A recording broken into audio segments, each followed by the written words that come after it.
यति बेला हामी यात्राकै क्रममा छौँ जङ्गल भरमाड। कहाँ जाँदै हाम्रो अङ्कल?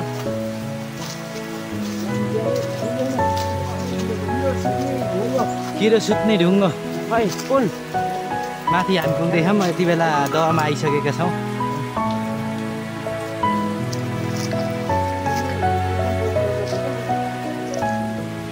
गुराँस, पहेँरो, चौतारी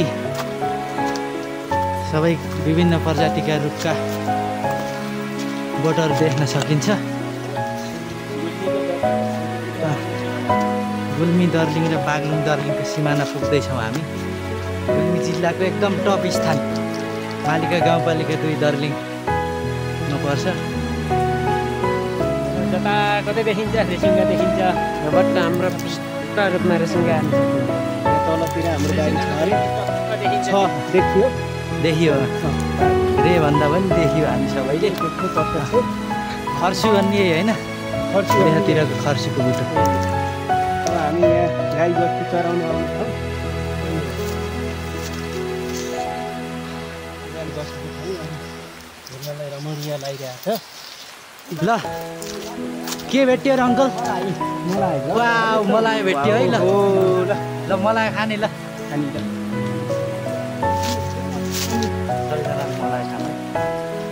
मलाई यो चाहिँ लेखमा पाइने एकदम अर्ग्यानिक फल मलाई खाँदै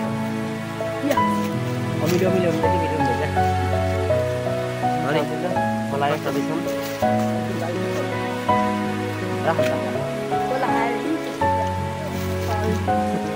उदान त पाइएला नि जङ्गलतिर। होइन यहाँ तर यो धेरै आयो भने त लाग्छ। यो कहिल्यै माथि यो लेखतिर नआएकोलाई झन् लेख लाग्ने भन्छ नि, त्यस्तो हुन्छ। लेख पाइने फल खाएपछि त नलाग्ने जति हुन्छ, लागिहाल्छ।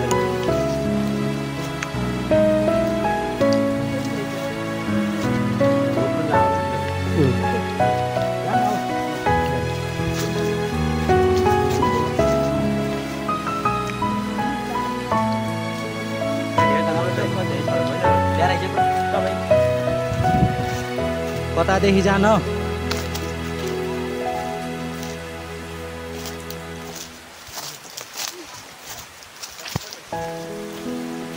धौलागिरी हिमाल बागलुङको टप धुरीमा आउँदैछौँ होइन? ओहो ढुङ्गै ढुङ्गा रहेछन्, अप्ठ्यारो बाटो। यो किरो सुत्ने भने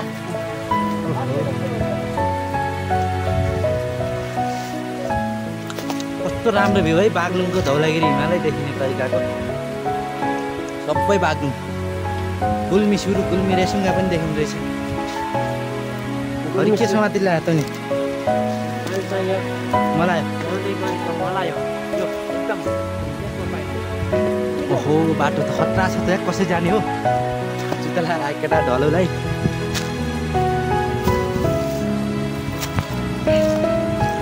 आम्मामा जङ्गल त खतरा देखिन्छ है। यो तेज लिन्छ।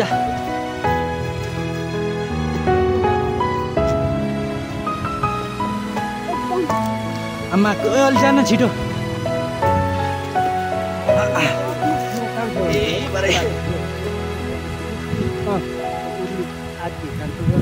अङ्कल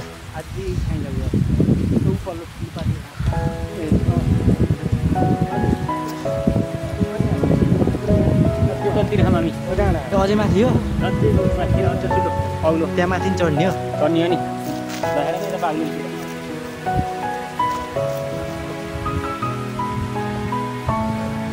यहाँबाट माथि जाने होइन? त्यही भए कसरी जाने? तेरो त गयो त। ल जानुहोस् बा जानु। ल जानु जानु।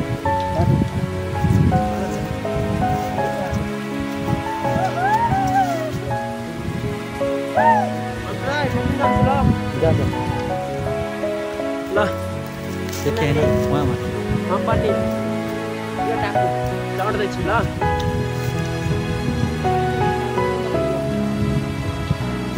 जय मालिका भन्नु, जय मालिका भन्नुहोस्।